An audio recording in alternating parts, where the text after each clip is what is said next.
Bomba-dee-da, bomba-dee-da, bomba-dee-da, bomba-dee-da, bomba-dee-da, bomba-dee-da, bomba-dee-da, bomba-dee-da, bomba-dee-da, bomba-dee-da, But bomba-dee-da. hey, Welcome. everybody, Welcome to Hey, Happy Trails. happy trail, All right. Yeah. Yeah. Yeah. dude. Comic punks are awesome. I saw a local band last night.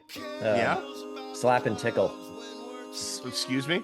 Slap and Tickle. Slap and tickle. Yep. I don't know that you should even say something like that. Your parents might be listening, Blaine. That's not. They played some 80s hair band, 80s hair band stuff. Doc and Mrs. McLaughlin, I apologize for that. I'm not really sure what came over your son, but they're pretty good. They're pretty good. Pretty entertaining group. Awesome. Last night. So I had no band here. We're no band. I'm in Budapest, and Budapest. yeah, we're Making in the city. better. We're back in the city again. We left the city and went to some outlying city resort town for this meeting that we were going to. We were there for 3 days, but now we're back in the city, and we had Italian food last night. It was actually nice. Sweet. Yeah, but Sounds no band. good. No band. No Slap and tickle. It might be called schlacken. That's the translation, the official. Yeah, I think that's it. Dang. They speak, it's a little different dialect over here. I haven't quite got it down. All I know is I coughed 2 times and sneezed, and the guy behind me said, oh, and he started pointing. Like I asked him a question. I was just, hey, I just sneezed and coughed, dude. I don't know. Oh boy. That's different environment over there. That's good. Good for you for fitting right in and just making yourself at home and just being one of the locals. Yeah, I put a couple bids in on some multifamily stuff out here. Yeah, that's what we do. That's what we do. Hey, I lowballed it though, so I don't know that I'll get it, but if I do, we might have to come back here, Blaine. Just so you know. Yeah. I don't know much about it. Manage something. It'll all work out. Just part of our travels. Speaking of real estate, that's what we talk about. I'm Dr. Blaine McLaughlin from Iowa, and I'm a dentist and have been for, how long has it been, Matt? 29 going 29 years. And, and Matt and I have decided we're headed in a different direction in our careers. We're going to do we want some more passive income, so we have more time. We want to free up time. Time is the one thing you can't get back, people. Nope. You can't get it back. So I'm Dr. Matt Bynum. I'm a practicing dentist in Simpsonville, South Carolina. Currently broadcasting live from Budapest, Hungary. So we do a little bit of traveling, and Blaine's right. One of the main things that we try to do in this podcast is, the reason we put it together was very simply that we're moving toward the edge of retirement in our dental lives, and realizing that our savings and our retirement probably isn't where it should be. So we started taking charge ourselves, moving in the multifamily real estate market. And it's incredible the people you meet, Blaine. I'm sitting here having a conversation with somebody on the second night here, and she's with the group that we're with, and she's telling me about her boyfriend and what he does. And she says, you might not have heard, but he deals in multifamily real estate. Oh my gosh, seriously. I started laughing. That's so funny. I said, where does he do that at? And she said he kind of does it everywhere, but he does some in Italy, and he does some, he's kind of more of a global type guy. But I said, it's really interesting. I said, my friend Blaine and I do some multifamily real estate in the States. We've been playing around with that for about 2 years now. So, and I said, matter of fact, we have a podcast. Love to get your boyfriend on the podcast. Maybe we'll interview him. Who knows? So she wrote it down, took all the notes, and it was pretty funny. But yeah, you just never know. I think people are around the world. It's not just U.S. People are trying to diversify their money. And it seems like the one thing that's been consistent over time is real estate, right? They're not making any more of it. Well, they're not making any more land, but they're certainly generating multifamily stuff and single family housing and everything. They're popping houses up and complexes up like crazy. So obviously there's a need And where there's a need and it can be filled, there's potential advantage to step in and help the community at large at the same time as making some money. So that's really what we're all about. And we're trying to teach everybody that comes along with us in the podcast the things that we learn as we learn it. And kind of today, I believe we're going to catch some of what Blaine learned in some recent education and in some different podcasts and kind of relay that to how we started and maybe bring it back to almost the beginning and talk about some things at the very beginning stages of getting into this stuff and get you some terms, get you some knowledge, and we start moving forward again. Right on, right on. There's a lot of This is- different ways, a lot of different ways you can invest in multifamily, and that's, we're here to teach you guys that stuff and bring you along for the ride. And our plan is to get some deals together that we're sponsoring, and have some of you guys in the deals to help you with your wealth and help the people that we're gonna house. The first step a lot of people do when they invest is in multifamily syndication. And we'll go back to syndication means it's basically a group of people that get together and pool their money and put it in and buy a big apartment complex. Because if you want to buy a 100-unit complex, you're looking at $15 million, let's say. Down payment on that's $5 million. Some people have $5 million and they could buy the whole thing. A lot of people don't, right? And right. so you get a group of people, people put in $75,000, $100,000 each, and then you pool your money, and then you have some people that run it, are the GPs. But the investors, the silent partners, let's say, are called LPs, limited partners. And their money is, they don't have any responsibility really for the deal. They're just trying to get a income stream, whether it's cash flow, appreciation, or tax benefits. And those are the main three ways to benefit from this. And so, Or depreciation, that bonus oh, depreciation. Sometimes in your investments, folks, you have the ability to write depreciative costs and expenses off, dependent upon if you've made any money in the real estate market in general before. So this is something that we do talk about on this show. This is the fastest growing multifamily real estate show podcast in the market. And we talk about things like that. And, you wouldn't think appreciation and depreciation are things that you look for in multifamily, but they are. Because it all comes down to who's paying the least amount of taxes and who's keeping the most money and creating cash flow. So yes. that is Yep. what we are all about. Yep. And so, projections on these LP deals, typically what we see is somewhere between 15 to 20% a year. Mhm. And so most of these that we're dealing with are 5-year, 3 to 5 year holds, maybe. So, 20% over 5 years is basically doubling your money. So that's kind of what we're looking at. I'm seeing between 80 and 100% return on these as an LP. And again, it's you give your money to somebody you know, like, and trust, Matt. Yes, I believe we've said that before. Yeah, not just anybody, somebody you Yeah. know, like, and trust. And so hopefully you've gotten to know us a little bit on this podcast by listening to us over and over again in all our vast knowledge. And so that's and I'm in, I don't know, 5 or 6 deals as an LP, right? And you are Yeah. about that too. Maybe Yeah, something like that. I think maybe one or two.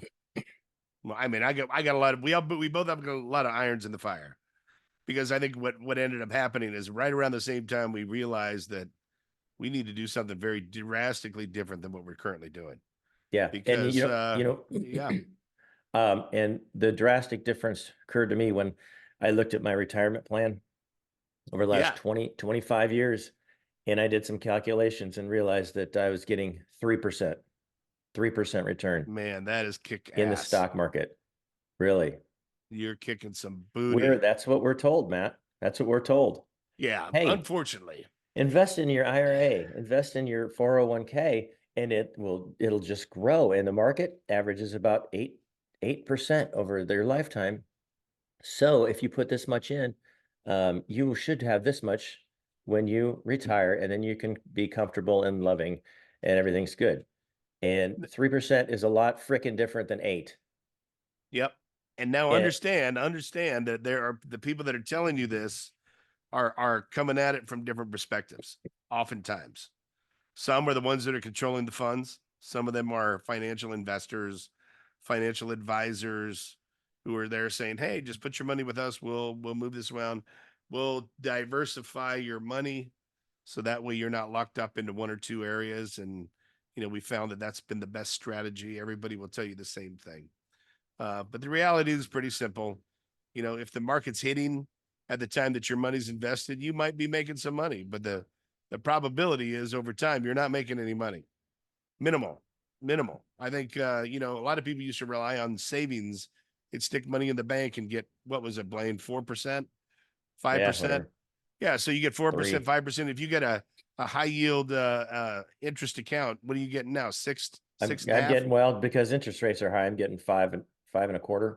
Man, there you go. So if you just tuck your money in a high yield interest account, you're going to get 6% of your money. Until interest rates go down, Yeah, and then that'll drop. what a great investment, right? Hey, you did nothing, you just make 6%. Well, you know what? There's other people making money on your money while you're making your measly 6 or 3 or whatever the hell it is, or minus 50. So, there's a point where you got to take control and figure out that there's an alternative. And that's exactly what we started to dig in the rabbit hole. And once we scratched the surface of it and fell in, this is why we decided to share it with you guys. You got it. You got it. So LP is one way to go. And again, you're looking at, if you get in the right deals, 80, 100% return in 5 years is a lot better. Now, is there anything wrong with that, Blaine? There's nothing wrong with that, Matt. Is anyone out there, would you feel bad if you got double your money in 5 years, let's say? So you invest Raise money your and hand then if you feel bad, if that's raise terrible. your hand. That's right. I don't see any hands going up. I don't either. Thank God. So, if you did put your hand up and I missed you, I apologize. You might be way, way in the back. But the deal is pretty simple. Is if you put your money in whatever the investment is, $50,000, $100,000, and 5 years later you got your 100,000 plus another 100,000, would you be happy? Well, I would. I think that's good money. As a matter of fact, it's a hell of a lot more than 3% that Blaine's had in for 20 something years in his retirement. That's for damn sure. I don't know that mine's 3%, but I can tell you it's nothing that we're going to retire on. I can assure you that.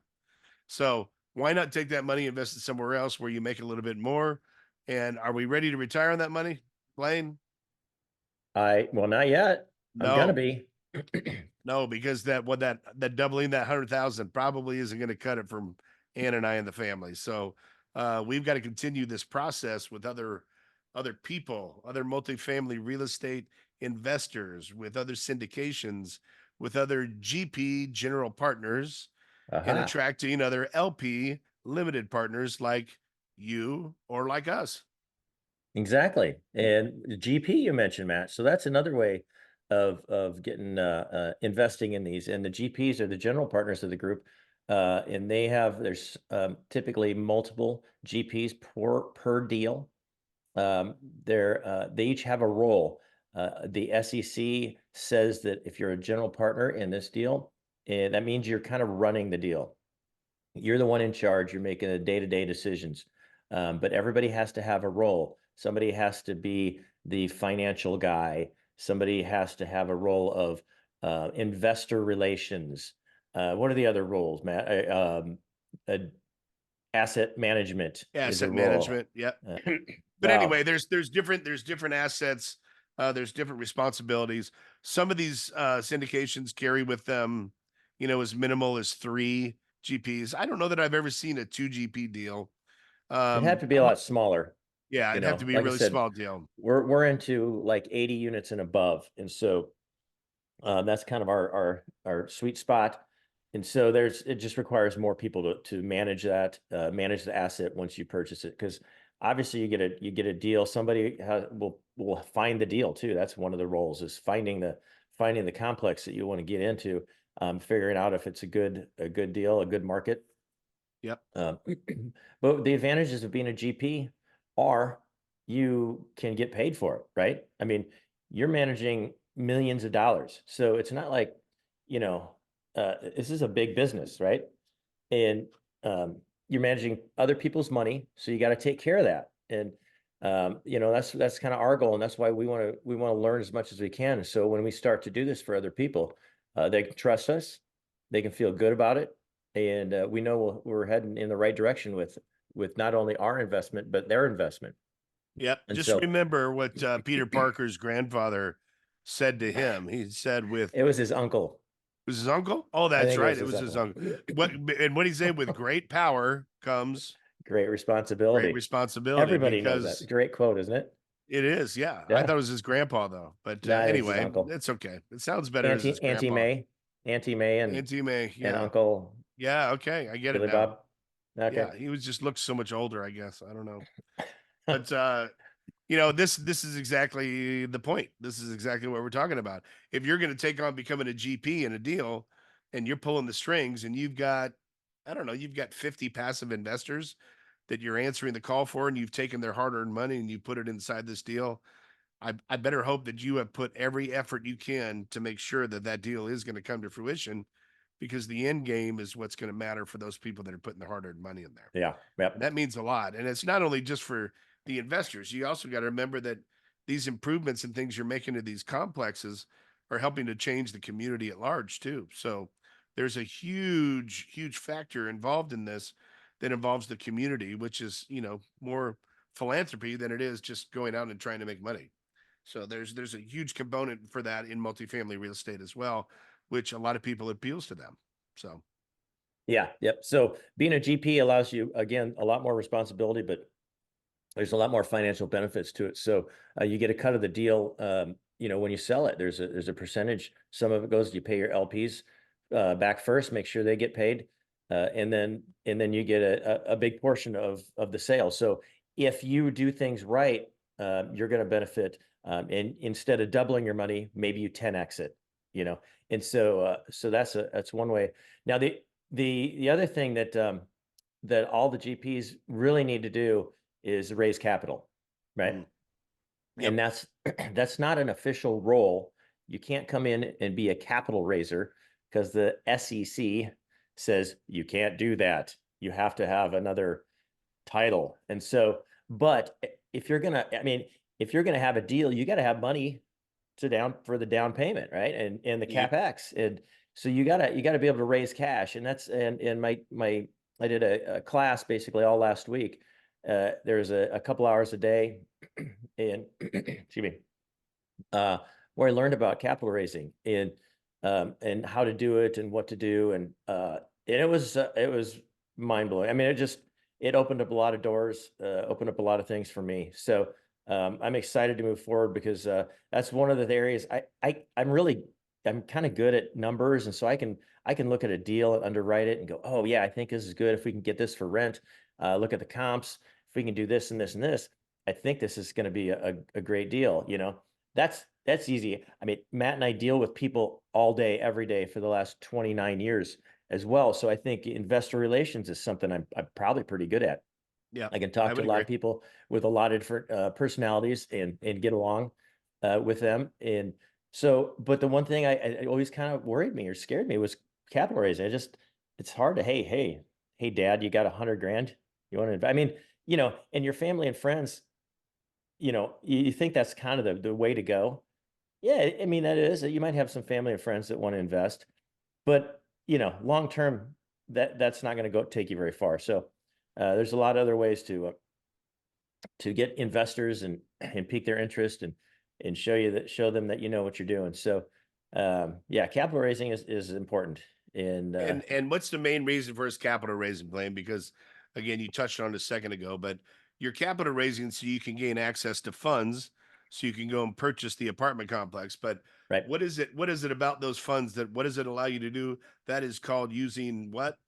other people's money, Other people's money, also known as leverage. leverage. So we're also leveraging money with the banks because I'm not saying that it's impossible for any one person out there to walk in and take the loan for 15 or 20 million. Maybe you can do that. That's not something that Blaine or I are probably in the capacity to do, nor do I want to be very candid with you.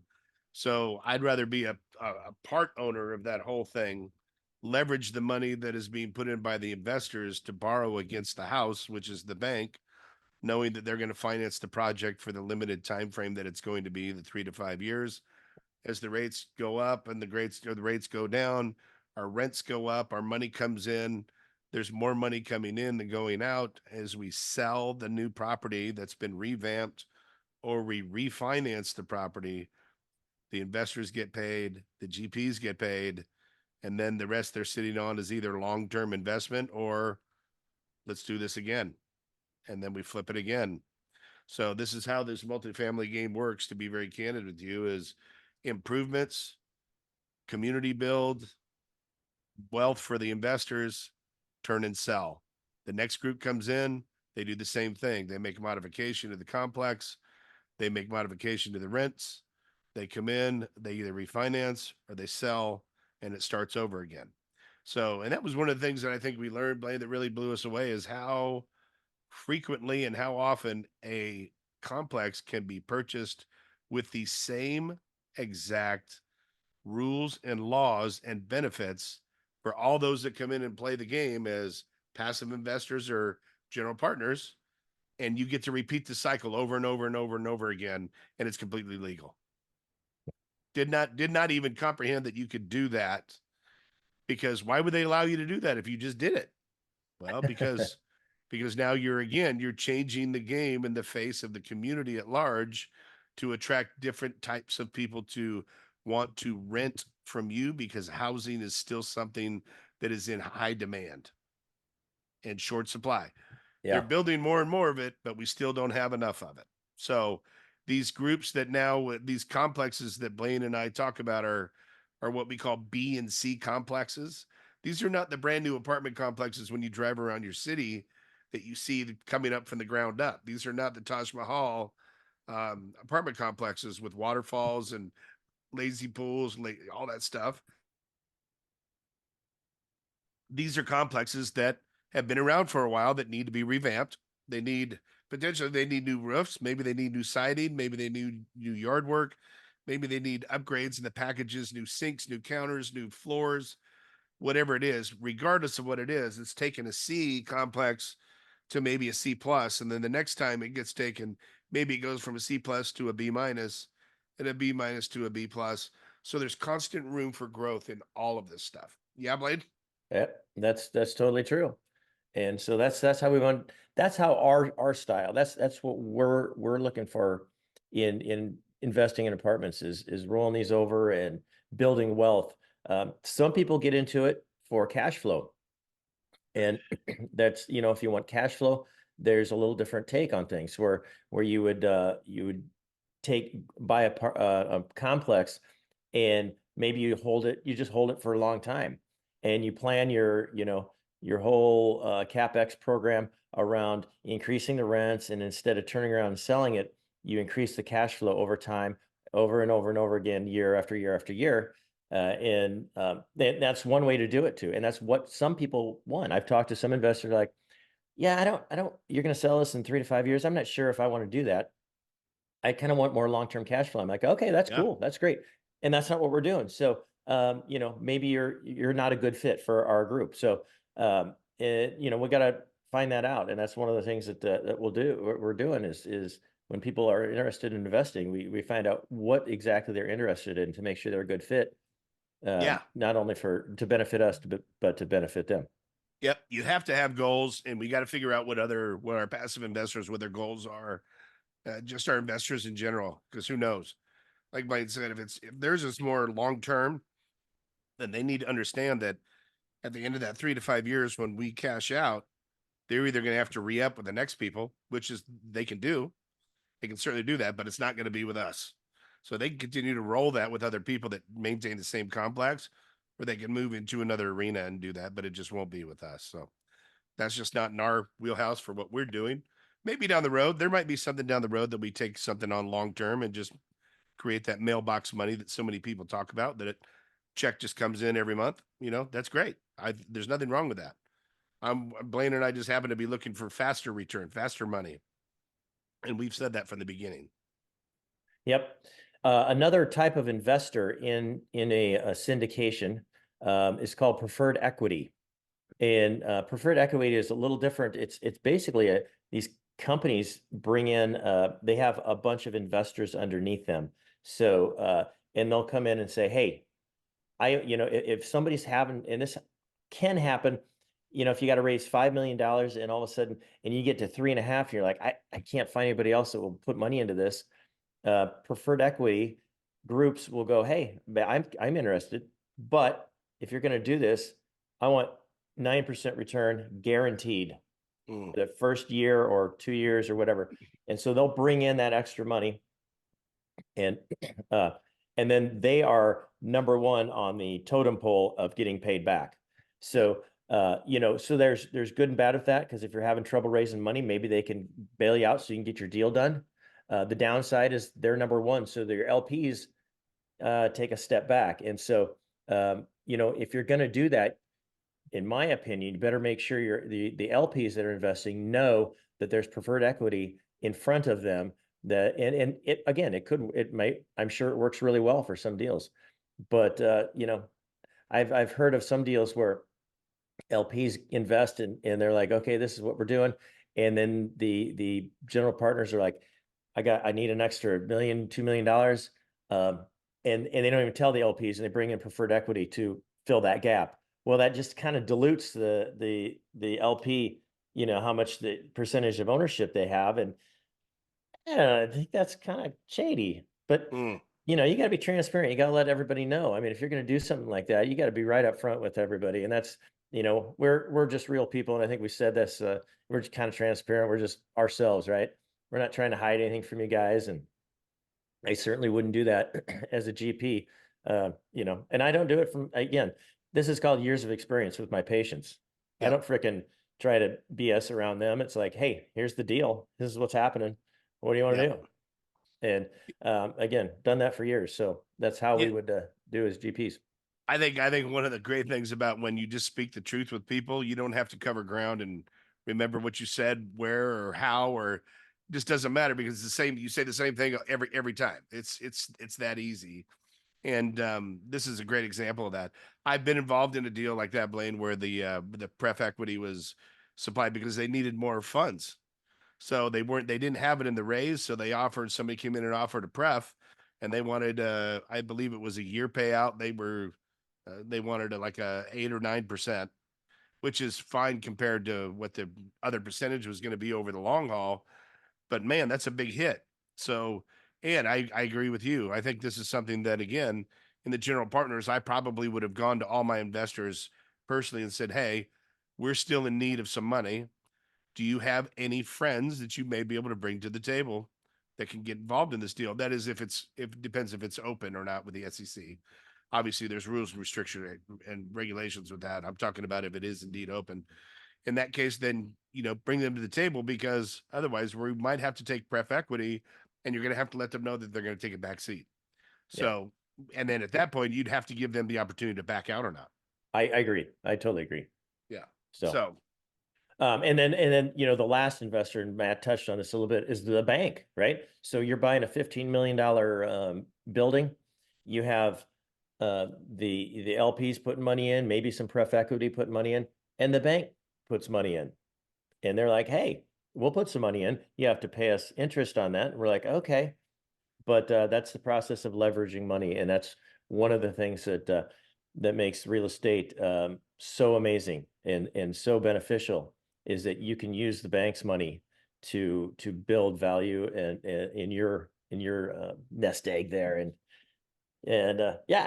so those are some of the ways of investing, and the money, where the money comes from when you're doing a syndication. Anything to add? Who's got your money? Who's got it? Who's got your money? That's Let me so tell you, true. that's a question. That's a question that we found ourselves asking each other and ourselves quite often, is who's got our money? I'm going to tell you, folks, after being in the dental profession for as long as we have, you would think that everything that we've done soundly to follow suit would leave us in a great position, because I think the majority of people out there think, oh gosh, here's these two dentists. They're rich, right? Because every dentist is rich. I mean, that's That's what everybody thinks. That's what I hear every day from my patients. They're like, "Oh, if I had your money, Dr. Bynum, I mean, you're so rich." And I'm like, "Yeah, well, here's my shoes. Why don't you take a walk in these for a while? Let me know what you think." Not, Just didn't not, happen. It just yeah, doesn't no, happen. no, they don't move on their own, people. There's a lot of stuff that goes on, but like we said earlier, I mean, Blaine and I both have irons in the fire in different capacities, and through syndication, through multifamily, we have some land deals going on. We've got some other businesses. Blaine and his wife Chris. They own are co-owners with another couple in the wine business called Wine Styles, and I think basically they just do that to drink wine. I don't think it's a business. I think they just go and Well, drink. I want to learn about wine, Matt. Oh, is that But it? you know how you learn about it? You got You to drink drink it. it. Yeah, Yeah, yeah, it's and true. taste it, and It's then true. enjoy all the bouquet from it and the different notes. Yeah. Yeah, I So don't know what he's talking about. I just drank it.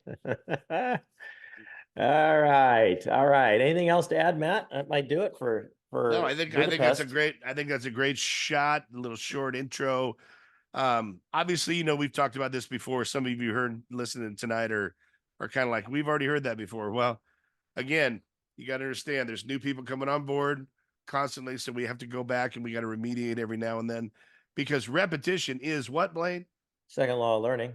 The second law of learning, and the first law of learning is Recognition. recognition. That's correct. So follow suit as we continue to recognize how little we actually know, and we repeat all the things that we currently are learning. We'll take you on this wild journey with us. We thank you for jumping on board. Yeah, please let us know if you have questions. If you're interested in investing, I mean, we're here. We'd love to set up calls with you guys. We're working on starting to work on like a website and some different things to make this process easier. So we got the podcast down. I mean, obviously the podcast is rolling and we're awesome at it. Dude, So fastest growing podcast in the real estate in business Budapest. right now. In definitely in Budapest. In Budapest. And so yeah, we want to make things easier as we move forward, so we can get this thing rolling. You got it. Yes, sir. Right on. Hey, happy trails, everybody. Happy trails. Peace, Share, everybody. like, let all your friends know we're out here. You got it. We're here to help. See you next week from the United States. Sounds good.